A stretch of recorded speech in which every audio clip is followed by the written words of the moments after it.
How to block users on Google Meet.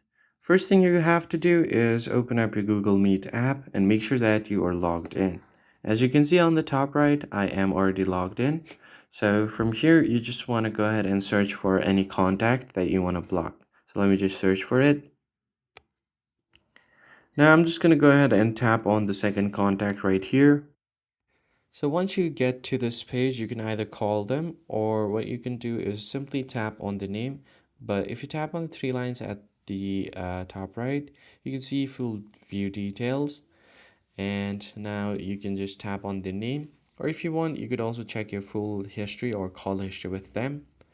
And right below there, you have privacy and support. Then you just have an option to block contact. So simply tap on it and this person won't be able to contact you on Meet or calling, but you may still interact with them on Meet if you're on a group call or a meeting together. So simply go ahead and tap on block.